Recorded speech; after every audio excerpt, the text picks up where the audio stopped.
bonjour à toutes et à tous, il y a quand même quelques hommes. Pour celles et ceux qui ne me connaîtraient pas, donc je m'appelle Thérèse, j'ai 31 ans, j'habite à Paris. Et il y a 3 ans maintenant, j'ai lancé le blog Femme à part. Parce qu'au début, je m'interrogeais vraiment beaucoup sur le vêtement. J'ai reçu un certain nombre de choses de mes parents, j'ai eu beaucoup de chance, après dans la paroisse aussi. Mais je me suis rendu compte, surtout dans ma paroisse, en fait, qu'il y avait vraiment un peu de tout au niveau des vêtements et un peu des deux extrêmes surtout.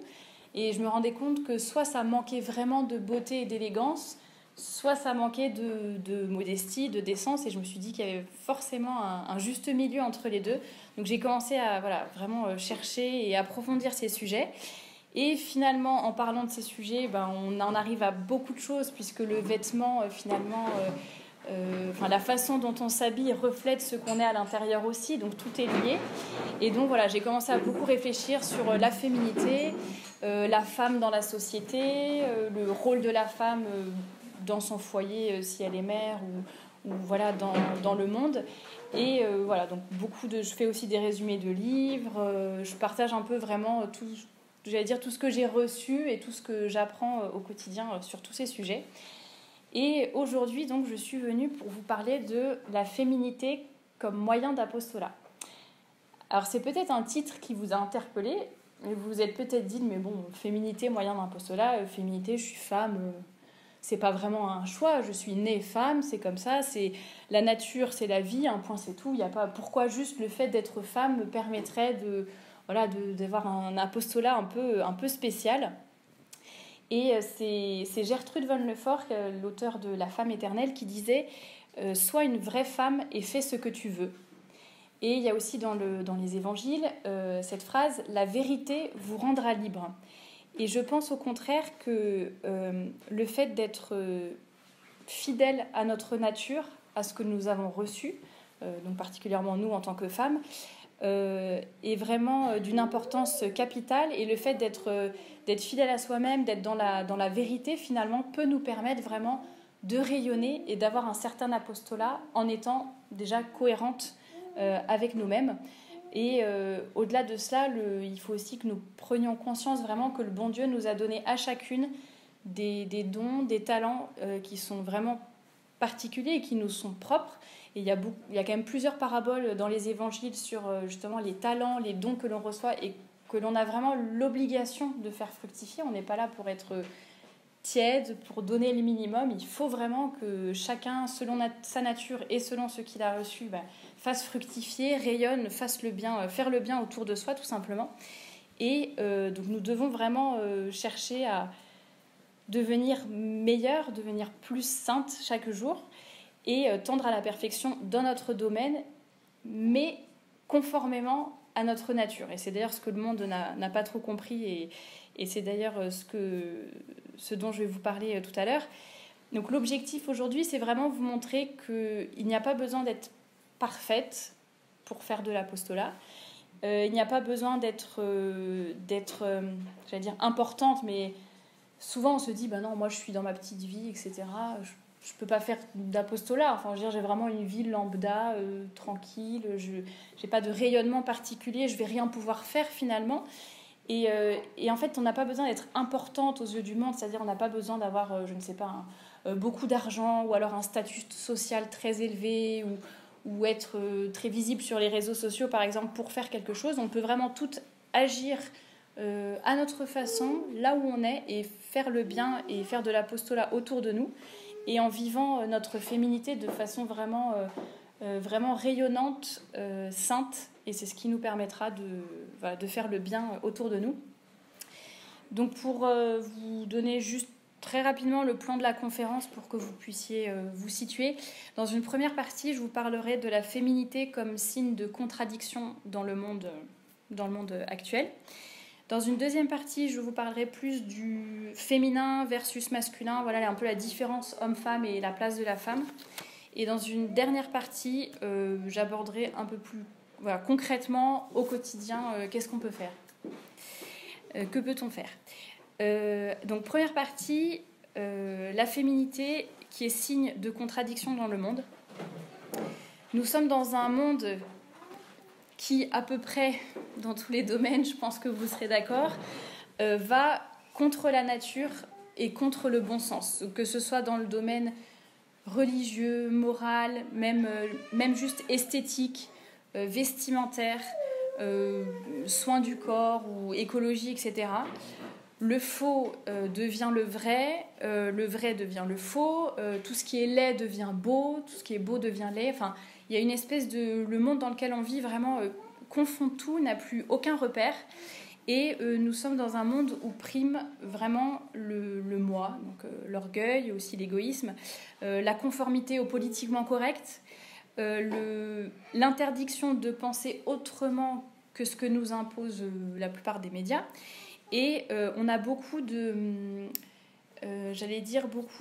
parfois même sans s'en rendre compte, mais vraiment on subit un lavage de cerveau et on a une culpabilisation permanente dès que finalement on essaye de faire quelque chose vraiment de bien, de beau ou de vrai. Tout de suite on va nous culpabiliser ou jouer vraiment sur les émotions. C'est souvent l'émotionnel, on est dans un monde qui se féminise, donc l'émotionnel prend souvent le pas sur le rationnel. Et donc un exemple tout bête, mais moi ça m'est arrivé beaucoup de fois d'avoir des commentaires de féministes par exemple qui alors comme je ne suis pas féministe, alors tu n'es pas féministe, ça veut dire que tu es pour que les femmes soient battues. Il y a des espèces de raccourcis, donc déjà raccourcis intellectuels, parce qu'évidemment je ne suis pas du tout pour que les femmes soient battues, et donc un raccourci, et en plus ça joue vraiment sur l'émotionnel, la culpabilisation. Puis c'est vrai que si on ne prend pas de recul ou si on a un peu la tête dans le guidon, ben on va se sentir mal. On dit ben non, évidemment que non, je suis pas pour ça. Et puis on va se remettre en question, puis on va se dire ah oui, il faut que je sois féministe parce que comme ça je protégerai vraiment les femmes. Enfin, il y a vraiment c'est un monde où tout est embrouillé. Et pourquoi je vous dis tout ça? Parce que tout simplement, je pense qu'il faut qu'on ait conscience de toutes ces choses qui ne vont pas.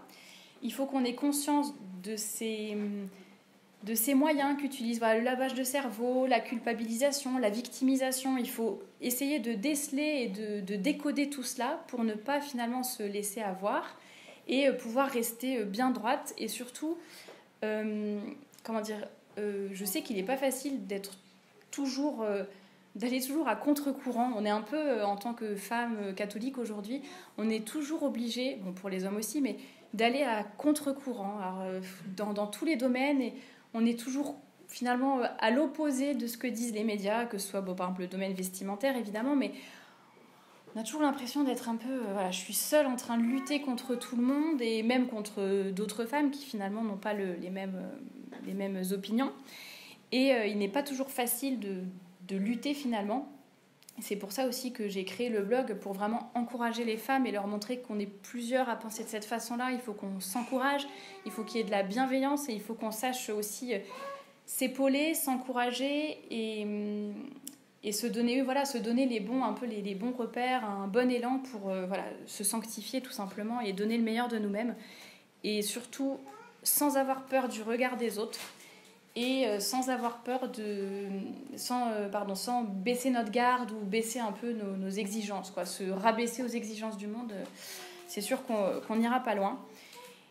Et c'est vrai qu'avant, j'en parlais pas forcément dans les conférences, mais à force d'entendre certains commentaires, certaines remarques, j'essaye de comprendre pourquoi les gens pensent de telle manière et pourquoi quelque chose qui, moi, me semble évident, cohérent, c'est du bon sens, c'est intellectuellement, c'est logique, etc.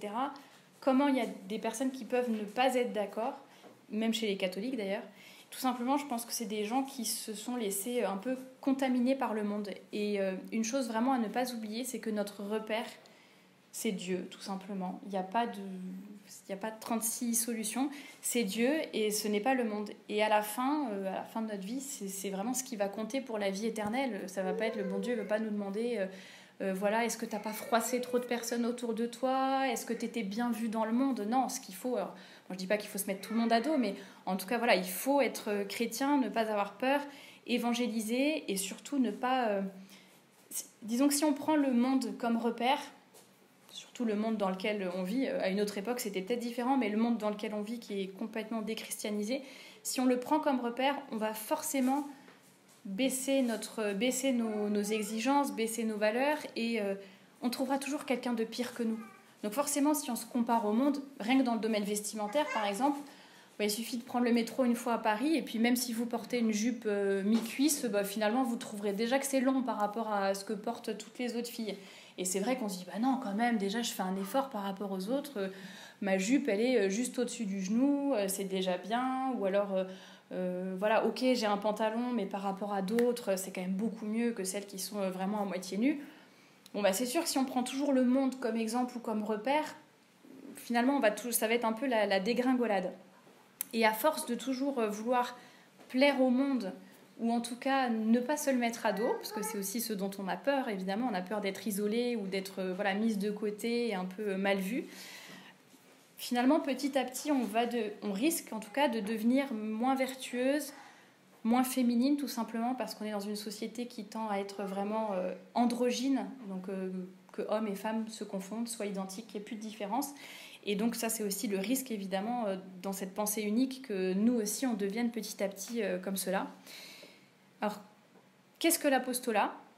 L'apostolat, c'est tout d'abord la prédication et la propagation de la foi.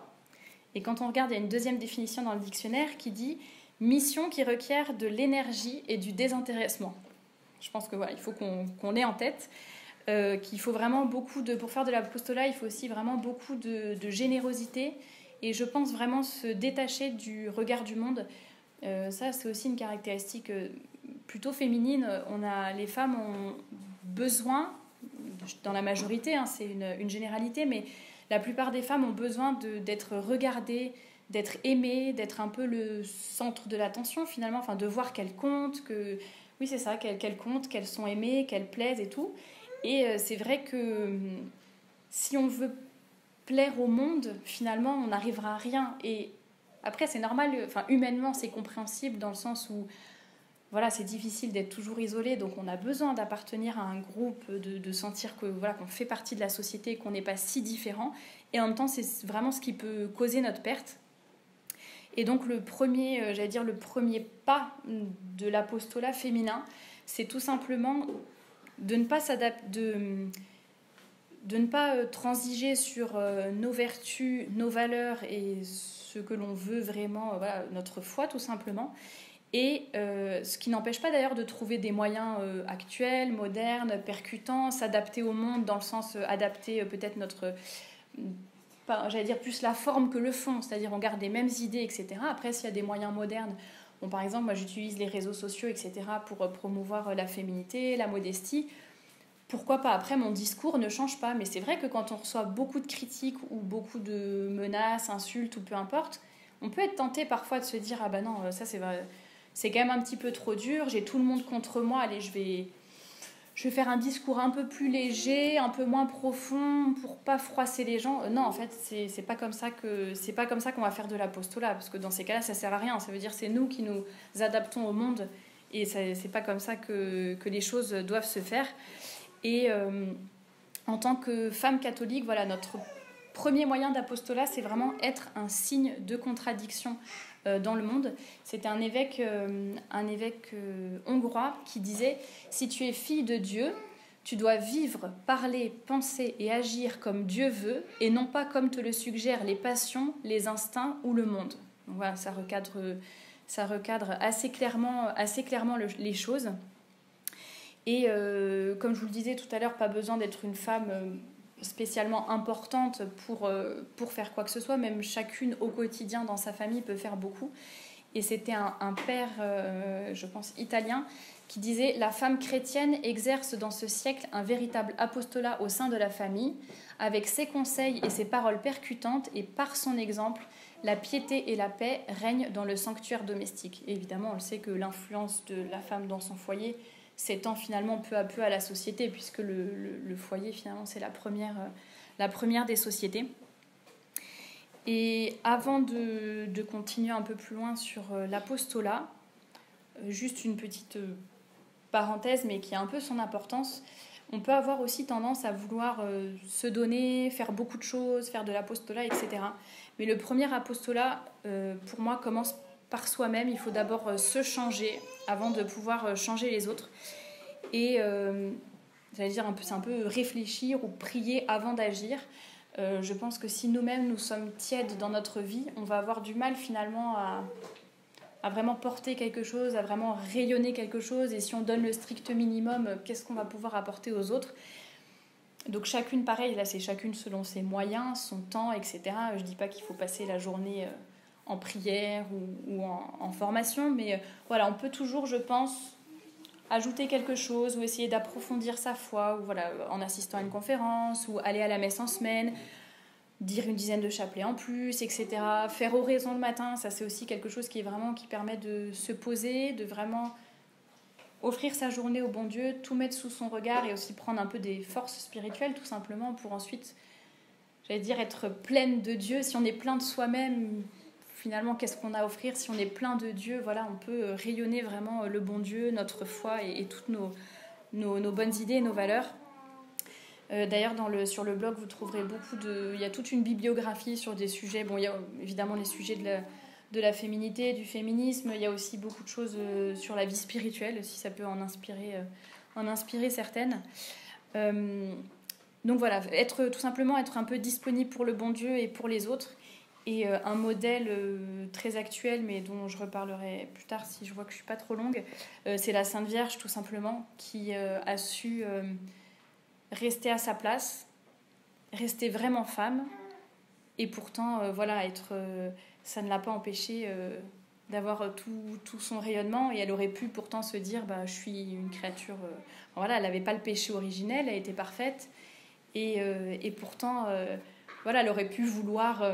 elle aurait été bien placée, entre guillemets, pour dire, non, moi je veux faire plus de choses, j'ai pas le péché originel, je suis super, il faut vraiment que j'aille faire ci, que j'aille faire ça, et non, elle a accepté d'être à sa place, pourtant elle était mère de Dieu, et voilà, je reste à ma place, je reste dans mon foyer, et elle a fait de grandes choses, évidemment, ça ne sert à rien de le redire, mais voilà, tout en restant tout simplement à sa place. Et du coup, c'est vrai que ça permet de remettre en perspective toutes les femmes, féministes ou non, à l'heure actuelle, qui veulent toujours... voilà, c'est un peu celles qui font le plus de bruit, qui finalement ne sont pas forcément celles qui font le plus de bien autour d'elles. Pour passer à la deuxième partie, maintenant sur le masculin et le féminin, et rester à notre place de femme. Donc, comme je le disais dans la première partie, la première façon de faire de l'apostolat, c'est tout simplement déjà en restant vraiment femme et vraiment féminine et vraiment chrétienne. Finalement, déjà, ça sera une forme d'apostolat silencieux, j'allais dire un peu apostolat par l'exemple, qui va rayonner autour de nous.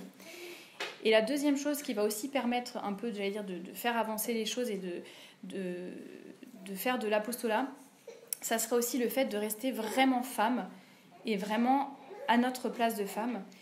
Et qu'est-ce qui va nous aider à rester bien à notre place et à être vraiment féminine dans tous les aspects de notre vie? Ça va être finalement de bien nous connaître. Quand on se connaît bien, finalement, c'est aussi ce qui va permettre de davantage rayonner autour de vous et d'avoir vraiment un impact positif sur le monde.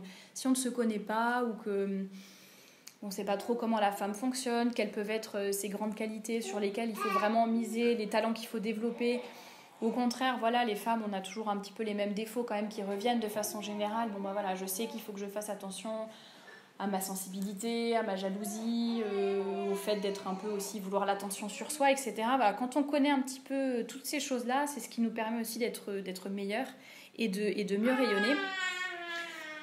Comme je le disais, la société actuelle est vraiment une société androgyne où il y a l'homme peut-être la femme peut-être l'homme. Voilà, notre président Emmanuel Macron qui a encore dit cette semaine que notre problème c'était qu'on pensait que le père devait forcément être un mâle, un mâle avec un accent circonflexe. Bon, c'est vrai que si même les choses les plus basiques, les plus évidentes, les plus naturelles sont remises en question, c'est sûr que ça va être un petit peu compliqué. Mais la différence homme-femme, la complémentarité homme-femme peut vraiment faire beaucoup de bien parce que l'homme et la femme vont finalement s'enrichir mutuellement, se porter vers la sainteté et s'aider mutuellement pour tendre vers le vrai, le beau, le bien. Et ça ne s'applique pas que aux couples mariés, parce que c'est vrai que quand on parle complémentarité homme-femme, souvent on pense tout de suite, bon bah voilà, couple marié. Et finalement, même quand on est dans le monde et qu'on n'est pas marié, mais finalement, hommes et femmes ont des rôles différents et doivent se compléter différemment. Et c'est comme ça qu'ils apporteront beaucoup de choses au monde. Alors, il y en a beaucoup qui disent aujourd'hui que les différences hommes-femmes sont le résultat de construction sociale, que c'est à cause de notre cher patriarcat oppresseur que finalement les filles aiment le rose et les garçons aiment le bleu. Donc non, ce ne sont pas des... Alors, il y a certaines choses qui effectivement sont des constructions sociales. Typiquement, le rose couleur des filles et le bleu couleur des garçons. Ça, pour le coup, c'est vraiment, c'est neutre. Enfin, ça, c'est un peu, oui, justement, c'est ce qu'on appelle une construction sociale, c'est-à-dire à force d'avoir associé le rose aux filles, le bleu aux garçons. Voilà, c'est un peu ce qui reste dans les esprits. Mais pour le reste des différences hommes-femmes, par exemple, le fait que les hommes sont plus forts physiquement, les filles sont généralement moins fortes physiquement que les hommes, même s'il y a des exceptions, évidemment. Ça, c'est pas une construction sociale, c'est la nature, c'est ce qui s'observe. Et il y a un Norvégien qui a fait un documentaire très intéressant sur justement les différences hommes-femmes. Alors, il faut savoir que la Norvège, c'est vraiment, donc de façon générale, les pays nordiques sont vraiment les pays champions du monde pour l'égalité homme-femme. C'est-à-dire, c'est vraiment des pays qui, tout le temps, promeuvent en permanence vraiment la parfaite égalité homme-femme, aucune différence entre les deux, faire en sorte que les femmes puissent accéder à des métiers dits masculins et vice-versa. Donc tout est vraiment fait pour promouvoir cette égalité, enfin ce qu'ils appellent en tout cas égalité, mais qui est plutôt de l'indifférenciation, pour pouvoir confondre les deux genres. Et pourtant, malgré toutes les initiatives, tout l'argent qui a été mis dedans, toute la publicité, tout le matraquage... Malgré tout ce qui a été fait, donc cette personne qui fait le documentaire s'aperçoit que quand il va dans une école d'ingénieur ou dans une entreprise d'ingénieurs, 90% des salariés sont des hommes, et quand il va dans un hôpital, 90% ou dans une structure sociale, je ne sais plus laquelle, 90% des salariés sont des femmes. Et quand il interroge les femmes et les hommes des deux côtés en disant mais est-ce que c'est pas bizarre? Pourquoi vous êtes là? Non, vraiment, les femmes qui sont là, elles sont très contentes d'être là et c'est ce qu'elles ont choisi. Et les hommes, pareil, sont très contents d'être ingénieurs. Et donc tout ça pour montrer que ce n'est pas une construction sociale. Et même s'il y a beaucoup d'efforts qui sont faits pour déconstruire finalement tout ce que nous donne la nature, la nature reste... chasser le naturel, il revient au galop, mais c'est vraiment ça. Et dans son documentaire aussi, il parle de nombreuses expériences et des études qui ont été faites, notamment sur des enfants. Bon, un enfant qui a 9 mois, je ne pense pas qu'il ait encore subi les constructions sociales, ni qu'il soit victime du patriarcat oppresseur. Évidemment, je mets des guillemets, un patriarcat oppresseur. Donc je pense pas qu'un enfant ait subi quoi que ce soit. Et à 9 mois déjà, quand on met un enfant, il y a des expériences qui sont faites. On fait rentrer des enfants dans une salle où il y a des jeux plus masculins, des jeux plus poupées, féminins, etc. Et des jeux qui sont des jouets qui sont tout à fait neutres. Et quand on met des enfants de 9 mois qui marchent à peine à 4 pattes et pour qu'ils aillent jouer, les statistiques montrent que la plupart des petits bébés garçons vont vers les jouets dits de garçons. Et la plupart des petites filles vont vers les poupées, etc. Donc, alors qu'à 9 mois, quand on marche à peine à 4 pattes, je ne pense pas qu'on soit encore trop influencé par le monde. Donc tout ça pour vous montrer, ça peut être des petits arguments aussi qui peuvent vous servir, mais même le lait maternel, par exemple, n'est pas le même lorsque la maman accouche d'un garçon ou d'une fille. Donc on peut se dire, si dès la naissance, le corps féminin s'adapte en fonction des besoins de son bébé, si le bébé est un garçon. Alors après, par contre, je sais plus la composition exactement, ce qu'il y a de plus ou de moins, mais en tout cas, le lait maternel n'est pas le même quand c'est un garçon ou une fille. C'est quand même... on se dit, la nature est très, très, très bien faite. Et puis surtout, c'est encore un argument pour montrer que non, hommes et femmes sont vraiment différents dans leur corps, mais aussi dans leur psychologie, etc. Et d'ailleurs, si vous ne connaissez pas ce livre... Les hommes viennent de Mars et les femmes viennent de Vénus de John Gray aussi. Ça apprend à mieux se connaître, mieux connaître aussi le sexe opposé, mieux comprendre nos rapports et pouvoir aussi mieux fonctionner ensemble. et chacun miser, j'allais dire, sur ses qualités et puis essayer de travailler aussi évidemment sur nos défauts. Une autre chose aussi que les féministes ont beaucoup nié, au-delà des différences entre hommes et femmes, c'est la vocation de la femme à être mère. Donc, quand je parle de la maternité, c'est évidemment la maternité physique, mais aussi la maternité spirituelle, comme les religieuses ou même les personnes qui sont dans le monde, voilà. Et les féministes ont vraiment nié ça et ont tout fait, que ce soit avec les moyens de contraception, l'avortement, etc. Tout est fait pour que ça devienne vraiment accessoire. Et de même pour la carrière, le fait de favoriser vraiment que les femmes ne s'occupent pas de leurs enfants, soit n'aient pas d'enfants et fassent passer leur carrière d'abord, ou alors aient des enfants mais les laissent à la nounou et ne s'en occupent pas. Tout est fait pour que vraiment la maternité soit considérée comme, j'allais dire, c'est une option à part entière, pourquoi pas, voilà, on peut, mais maintenant on est dans une société où si on veut, on peut congeler ses ovocytes pour avoir des enfants seulement dans 20 ans. Les hommes, soi-disant, peuvent aussi... bref, on ne sait même pas ce qu'ils sont, s'ils sont des hommes ou des femmes, mais bon, tout est fait pour vraiment tout embrouiller. La maternité n'est plus l'apanage des femmes. Et il y a d'ailleurs tout un mouvement, c'est un peu récent, ça fait quelques mois, qu'on a de plus en plus de témoignages, de gros titres de journaux, sur les réseaux sociaux aussi, des commentaires, etc., sur les femmes qui disent « mais arrêtez de nous mettre la pression, j'ai 35 ans, je n'ai pas d'enfants, et alors il y a une pression sociale pour que j'ai des enfants, tout le monde me demande alors c'est pour quand, alors que pas du tout ». Donc voilà, il y a une espèce de rébellion aussi pour montrer que c'est comme si les femmes à l'heure actuelle pensaient que la maternité les diminuait d'une certaine façon, ou que le fait de les considérer comme mères ou mères potentielles les réduisait à vraiment rien du tout, et que c'était rabaissant finalement d'être une mère. Et d'ailleurs on voit bien le statut de la mère au foyer aussi qui est complètement dénigré. Donc tout est fait vraiment pour un peu dénigrer la maternité, alors que, encore une fois, c'est la nature qui parle. Quand on n'a pas de problème de santé, tous les mois à partir de la puberté, le corps des femmes leur rappelle qu'elles sont faites pour la maternité. Enfin, je veux dire, c'est quand même tous les mois notre corps se prépare éventuellement à recevoir la vie. Et je pense que si on réfléchit à ça, et d'ailleurs même si on est religieuse ou comme moi, je ne suis pas encore mariée, et on se dit finalement même c'est une autre façon aussi de voir les choses. Et même si par exemple je n'ai jamais d'enfant, ou une religieuse n'aura jamais d'enfant physiquement, mais finalement c'est quand même, on se dit je suis vraiment faite pour la maternité, et d'une façon ou d'une autre c'est pas je dois, mais c'est ma nature, je m'épanouis dedans tout simplement.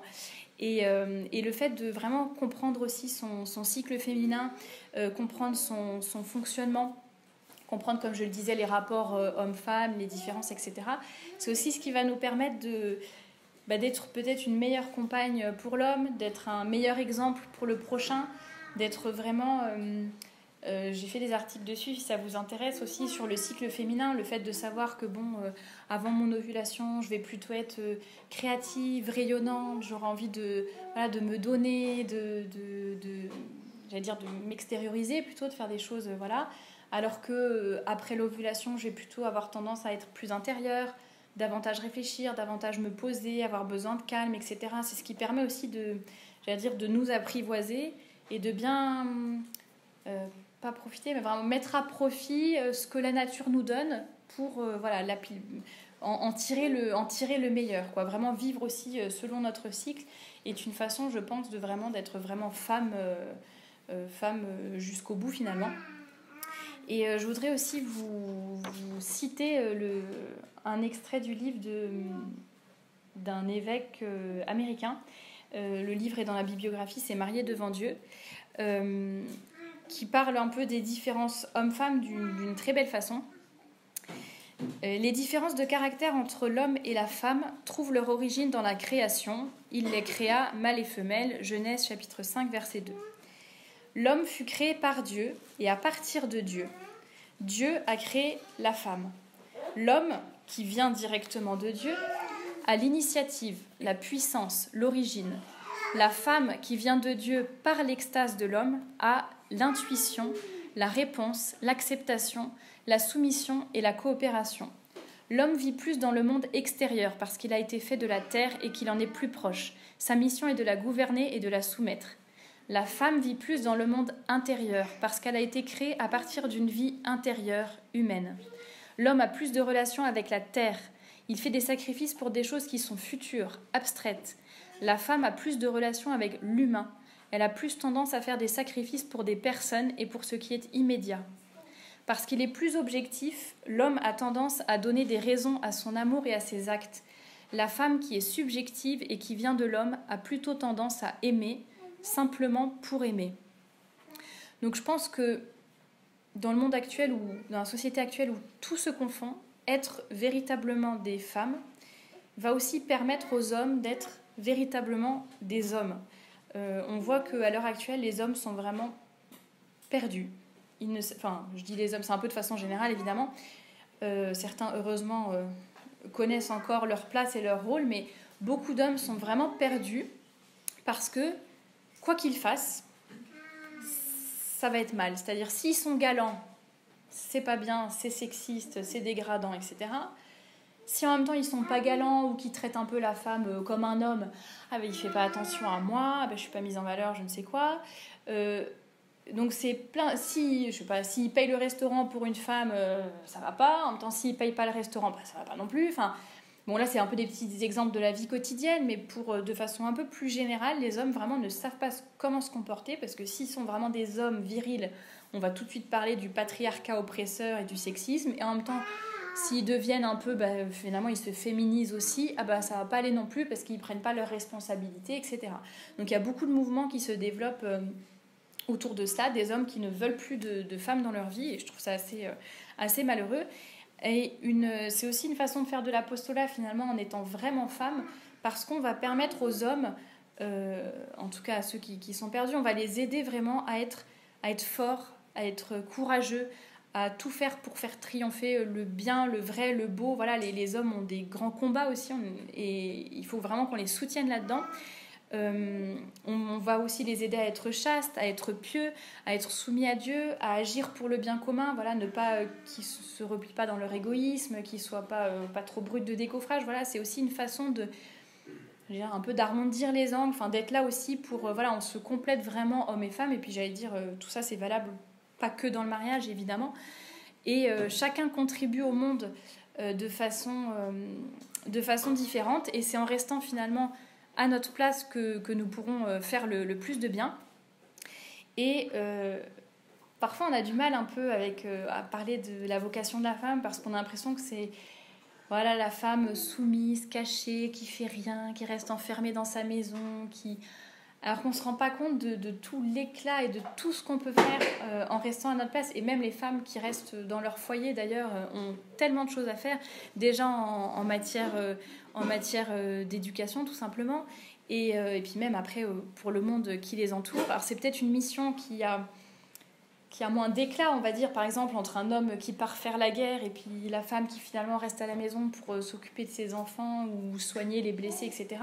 On a l'impression qu'il y a plus d'éclat, plus de reconnaissance pour l'homme, qui s'extériorise, qui va partir à la guerre, alors que la femme, et peut-être a eu une mission peut-être plus discrète, plus cachée, mais en fait ça n'enlève pas du tout son importance. La femme est vraiment une coopératrice cachée, un peu comme la Sainte Vierge. C'est pour ça vraiment je pense que la Sainte Vierge est un modèle que nous pouvons toutes prendre, que ce soit les religieuses, les célibataires, les mères de famille, les épouses.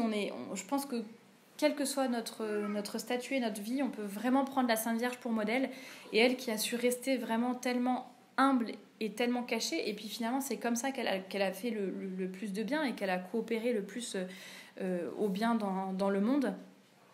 Et je vous invite, j'ai parlé dans beaucoup de conférences aussi, la conférence sur la femme éternelle, le fait de la mission vraiment de la femme, la mission de l'homme, et la femme qui est plus en soumission, donc qui soutient finalement la mission de l'homme et qui l'aide. C'est une complémentarité qui peut-être nous paraître pas évidente, ou c'est vrai que le mot soumission en plus est très galvaudé et veut dire... Maintenant, il a pris beaucoup de significations qui sont très péjoratives, très négatives, et d'ailleurs même chez les catholiques, et c'est vraiment très dommage. Et l'épître de Saint Paul est vraiment magnifique sur l'amour de la femme, la soumission de la femme envers son mari, et l'amour de la femme envers l'amour du mari envers sa femme. Et d'ailleurs, je sais plus si c'est dans le livre de Mariée devant Dieu que c'était très bien expliqué. Et justement, dans l'évangile de Saint Paul, jamais, enfin, je crois pas d'ailleurs dans les évangiles, jamais on ne dit à la femme d'aimer son mari, parce qu'en fait, c'est quelque chose d'évident. La femme, elle va, bon, dans l'ordre normal des choses en tout cas, la femme va forcément aimer son mari, ça va pas être quelque chose de difficile pour elle.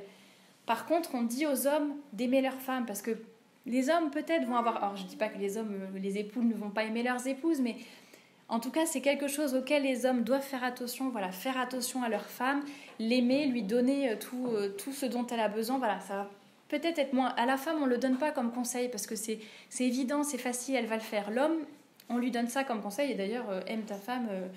comme le Christ a aimé l'Église, soit capable de mourir pour elle, etc. Donc c'est pas non plus n'importe quoi.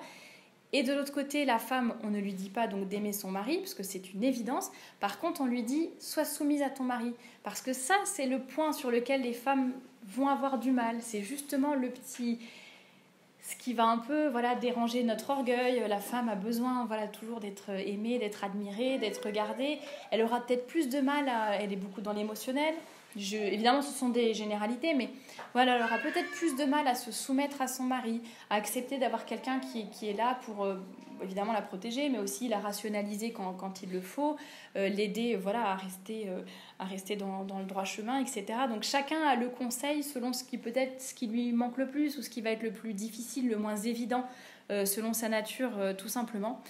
Et donc la société veut que, au contraire, au lieu d'avoir cette belle harmonie, cette belle complémentarité, cette complémentarité qui est vraiment féconde entre l'homme et la femme, la société, au contraire, veut les opposer, veut détruire évidemment la famille, le mariage, n'en parlons pas, la féminité aussi, va détruire finalement toute la société.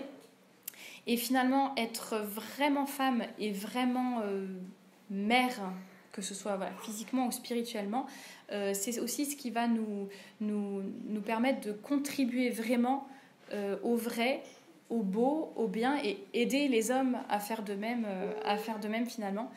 Et peut-être que vous connaissez Gustavo Corsao, parce qu'il a écrit un petit fascicule sur la mission de la femme.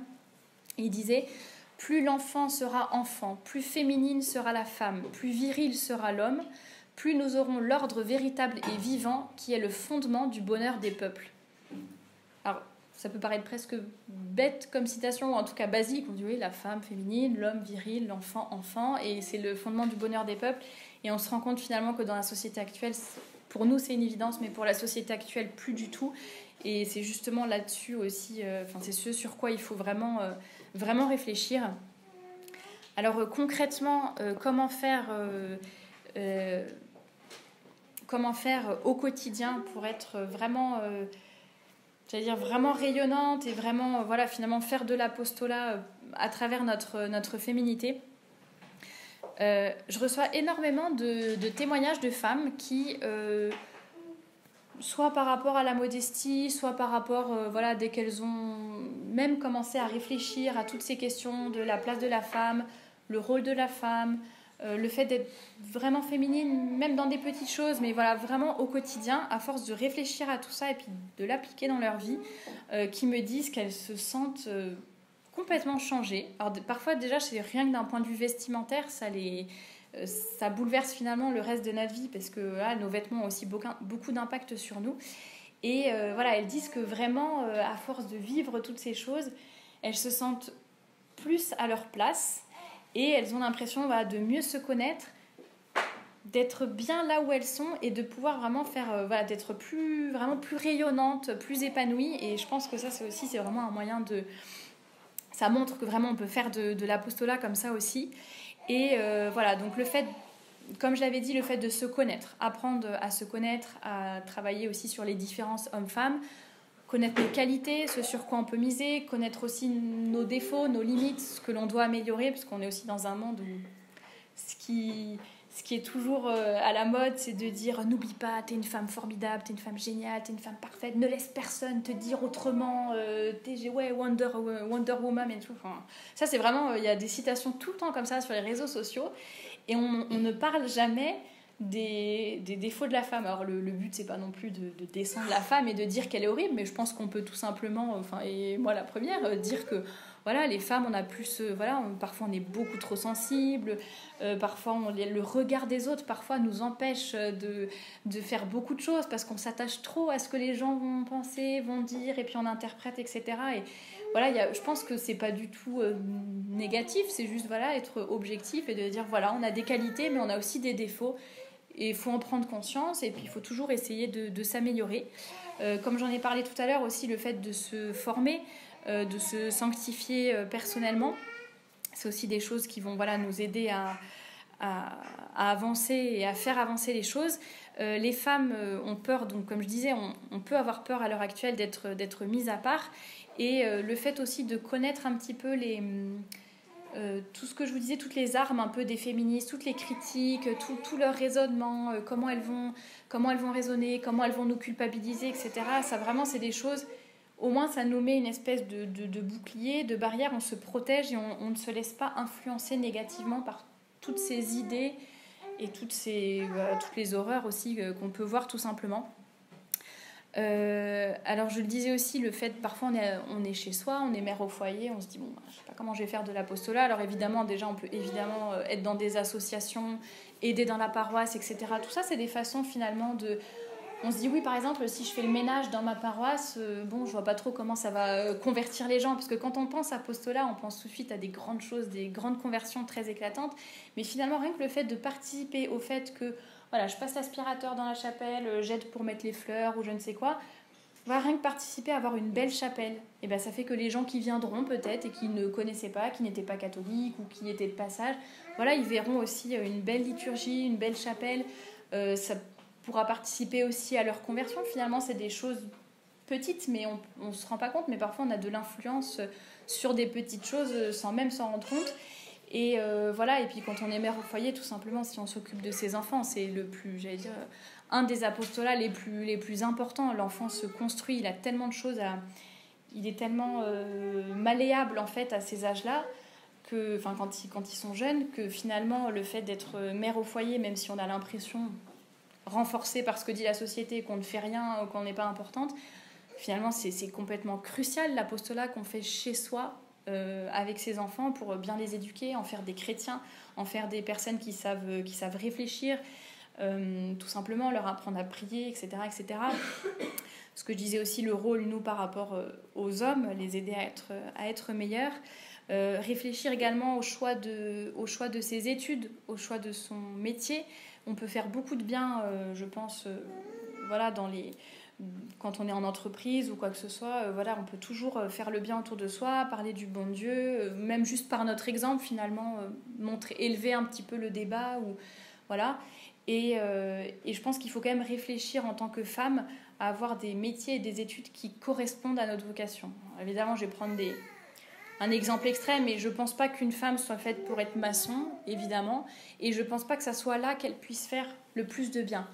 Comme je le disais avant, la femme est beaucoup plus tournée vers l'humain, vers le concret. C'est pour ça d'ailleurs que la majorité tous les métiers du social, des soins, etc., c'est plus brigué par les femmes, tout simplement parce que naturellement, on est attiré vers ça. Et je pense que c'est là que l'on peut faire le plus de bien. Donc vraiment réfléchir aussi, ça j'en ai parlé aussi sur le blog, vous retrouverez les articles, mais quelles études, quels métiers, tous nos choix de vie finalement doivent vraiment correspondre au fait que nous sommes des femmes, tout simplement. Et notre sainteté et notre féminité ne doivent pas être uniquement intérieures, mais doivent se voir à l'extérieur. Déjà, c'est un souci de cohérence, parce qu'on ne peut pas être quelque chose et montrer une chose différente. Être chrétienne le dimanche et puis la semaine avoir une vie complètement débridée ou renier le Christ ou je ne sais quoi. Non, c'est vraiment c'est une cohérence tous les jours, tout le temps, dans tous les aspects de notre vie. Nous devons être des femmes et des femmes chrétiennes. Donc, comme je le disais, par cohérence, mais aussi par apostolat, parce qu'on ne se rend pas compte du bien que l'on peut faire juste par notre exemple. Et qu'est-ce qui se voit à l'extérieur le plus? Bon, évidemment, c'est notre corps, mais c'est vraiment nos vêtements. Et ça, donc c'est un peu vraiment le cœur du sujet du blog. Et c'est un auteur américain qui, bon, ça vous dira peut-être pas grand-chose, Rod Dreher, qui a écrit un livre, si je me souviens bien du titre, c'est Comment être chrétien dans un monde qui ne l'est plus, qui est plutôt pas mal. Il disait « Ne craignons pas de considérer la beauté et la bonté comme nos meilleures armes pour évangéliser. » Et c'est vrai que rien que de voir une femme qui est bien apprêtée, qui est décente, qui se tient bien, qui sourit, qui est polie, qui est douce, qui accepte la galanterie, qui se comporte vraiment comme une femme dans tous les aspects de sa vie, ça peut vraiment avoir un impact et ça peut aider les gens à se poser des questions. Moi, je sais que par exemple, au travail, je n'ai jamais eu de remarques négatives sur le fait d'être tout le temps en jupe, par exemple, ni quoi que ce soit. Et les personnes il y en a quelques-uns au travail qui savent que j'ai ce blog et qui connaissent toutes mes idées. Ce sont pourtant des idées qui ne sont pas très populaires. Mais comme ils voient, je pense que comme ils voient comment je suis au quotidien, ils voient finalement que je suis pas folle, que j'ai pas l'air d'être dans une secte. J'ai l'air d'être quand même normale, je travaille bien, je rigole avec tout le monde, je m'entends bien avec tout le monde. Enfin voilà, j'ai pas de... Ils voient bien finalement que je suis entre guillemets normale. Et ben ça leur montre aussi, je pense que c'est aussi une façon d'interpeller et de se dire là, ils peuvent plus se cacher derrière un peu leurs idées, catholiques ou intégristes ou je sais pas quoi, ça c'est pas bien, oulala, je lui parle pas. Bah non, finalement ils m'ont connue sans savoir finalement toutes ces idées. Puis une fois qu'ils ont connu mes idées après m'avoir connue moi, bon bah c'était trop tard. Ils pouvaient plus, je dirais, ils avaient plus d'excuses pour me critiquer ou quoi que ce soit. Donc ils sont pas d'accord avec tout. Mais par contre, je pense que voilà, il y a un certain apostolat qui se fait. Parce que, pourtant je fais rien de spécial, hein, je fais pas de grands discours de théologie ni de grandes leçons de catéchisme, mais voilà, je pense que juste voir certaines choses, ou peut-être la façon de s'habiller ou de parler, déjà ça interpelle un petit peu. Et c'est Alice van Hildebrand qui disait « Le pouvoir d'une femme ne réside pas tellement dans le fait de s'affirmer, mais plutôt dans le fait de rester fidèle à sa vocation. » Ça c'est un peu pour revenir à ce que je disais avant sur le fait de, voilà, on n'a pas forcément besoin de faire des choses éclatantes, mais juste rester à notre place. Parfois ça fait déjà la moitié ou les 3/4 du travail. Pour revenir aux vêtements et arrêter ma digression, donc l'importance du vêtement, l'importance, évidemment, on pense souvent modestie, décence, mais il ne faut pas non plus oublier l'élégance et la beauté. Je pense qu'une femme qui s'habille mal ou qui vraiment ne se met pas en valeur ne va pas forcément donner une bonne image, ne va pas forcément rayonner tout ce qu'elle pourrait rayonner. Il ne faut pas oublier l'importance du beau aussi. Finalement, le beau est un témoignage du transcendant, du bon Dieu, de la beauté de la création, tout simplement. Et donc rien de tout cela n'est anodin. Et d'ailleurs, c'est saint François de Sales qui, je pense que c'est dans l'introduction à la vie dévote, mais aussi dans d'autres livres, où il insiste toujours beaucoup en disant les chrétiens devraient être vraiment les plus propres et les plus impeccables extérieurement. Il parle beaucoup de modestie et tout ça, mais il insiste toujours sur le fait que la modestie et la décence ne doivent surtout pas nous empêcher d'être vraiment propre et apprêté. Apprêté pas dans le sens coquet, mais d'être vraiment bien mis, de ne pas avoir des habits troués, d'avoir des couleurs harmonieuses, etc. Enfin, d'être vraiment, oui, tout simplement beau à regarder, j'allais dire. Et donc il insiste beaucoup là-dessus.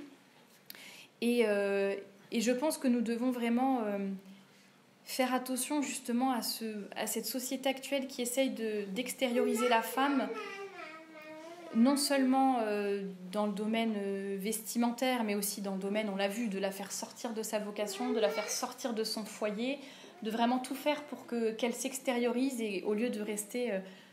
d'être intérieure comme elle était, ce qui était si beau et ce qui apportait tant de choses au monde. Et donc même à travers les vêtements, on essaye de rendre la femme comme un homme d'en faire un homme comme un autre, déjà à travers le pantalon, d'en faire finalement un objet, donc vraiment l'habiller très très très indécemment, et tout faire pour finalement détruire la femme même d'un point de vue extérieur. Et alors pour les pantalons, on me dit souvent oui, mais alors maintenant, le pantalon, il y a des pantalons féminins avec des coupes féminines. Et puis si on choisit un pantalon qui n'est pas moulant, tout va bien. Déjà, pour trouver un pantalon pas moulant, il va falloir se lever tôt. Même les pantalons qui sont larges, finalement, ils montrent toutes les formes de la femme. Le pantalon est un habit d'homme, qu'on le veuille ou non, même si aujourd'hui, finalement, ça devient... il y a beaucoup de femmes qui en portent, donc on peut avoir cette impression. Il suffit de regarder les petits pictos sur les portes des toilettes. Comment on sait si c'est les toilettes hommes ou femmes? La femme, elle est en robe et l'homme, il est en pantalon. Donc c'est des choses, c'est vraiment encore une fois du bon sens. Mais pareil, le pantalon a été voulu aussi par les féministes pour justement encore plus extérioriser la femme et qu'on ait une société vraiment androgyne. Et je pense que ce n'est pas du tout anodin. Alors, personnellement, malheureusement, j'ai porté des pantalons pendant des années. Ça fait seulement 6 ou 7 ans que je porte plus du tout, que je ne suis que en jupe et en robe. Et c'est vrai qu'avant, j'avais ces remarques-là aussi. Je disais, non, mais maintenant, un pantalon, ça peut être féminin. Et puis, voilà, faut pas être... oui, ok, peut-être qu'à la base, c'était un peu en esprit de révolte, mais maintenant, plus du tout. Ça n'a plus cette signification, donc non. Et en fait, ce qu'il faut se dire, c'est que c'est pas parce que nous, on a l'impression que ça n'a plus cette signification que ça ne l'a plus. Au contraire, ça veut dire que ça a marché. Maintenant, tout le monde s'est habitué finalement et on s'habitue à voir des choses laides, on s'habitue à voir des femmes habillées comme des hommes. Et bon, ça, c'est plus un témoignage personnel, mais à force, moi, de voir des belles choses, de parler de la modestie et de m'intéresser à tous ces sujets, autant avant, ça me passait vraiment au-dessus, mais maintenant, vraiment, quand je suis dans la rue et que je vois des femmes ou en pantalon ou qui sont indécentes, ça me choque beaucoup plus qu'avant, parce que j'ai vraiment pris conscience peut-être de cela, puis à force de voir des belles choses, on se réhabitue à ce qui est beau, à ce qui est décent, puis quand on voit finalement de la laideur autour de nous, ça nous frappe un petit peu plus. Et maintenant, on est habitué au nu, au laid, au vulgaire, et il faut vraiment qu'on se réhabitue et que nous aussi, nous réhabituions les gens à la beauté, à la décence, à la modestie. Comme je vous le disais, jamais personne m'a dit « Oh, t'es coincée, t'as l'air comme ci, comme ça ». Je pense que vraiment, on peut s'habiller de façon décente et modeste en étant tout à fait au goût du jour, entre guillemets, et ça n'empêche pas. Et je pense que c'est vraiment important de montrer à travers nos vêtements que nous sommes des femmes, donc pas de pantalon, de l'élégance, de la féminité, et que nous sommes des femmes chrétiennes et respectables. Donc on oublie les décolletés, on oublie ce qui est court, ce qui est moulant, ce qui est transparent, tout ce qui va vraiment finalement réduire la femme à un objet ou réduire la femme à son corps. On peut vraiment, je pense, se mettre en valeur sans avoir besoin de montrer sa peau, tout simplement. Et j'ai essayé aussi de réfléchir à ça avant, parce que je portais des pantalons, j'étais pas toujours décente malheureusement, et j'essaye je me dis tiens, qu'est-ce qui aurait peut-être pu me convaincre à l'époque, ou pourquoi je pensais que m'habiller comme ça, enfin, qu'est-ce qui était derrière ma tête, pourquoi j'étais poussée à faire ça. Alors je pense qu'il y a quand même un effet de mode et de tout ce qu'on voit autour de nous, évidemment on s'habitue, et je pense qu'il y a aussi ce défaut de la femme finalement de vouloir plaire, de vouloir attirer le regard. Parfois c'est presque inconsciemment, on va pas s'habiller le matin en se disant allez, je vais mettre un petit débardeur, ou je vais laisser un peu dépasser mon sous-vêtement, comme ça je vais attirer l'attention. Je pense, peut-être qu'il y a des femmes qui fonctionnent comme ça, mais je pense que parfois c'est même vraiment inconsciemment, sans s'en rendre compte, on cherche à plaire et à attirer l'attention. Et puis finalement, vu comment les hommes fonctionnent, on se réduit à faire des choses pareilles. Et c'est vraiment parce qu'on sait que ça va fonctionner, tout simplement.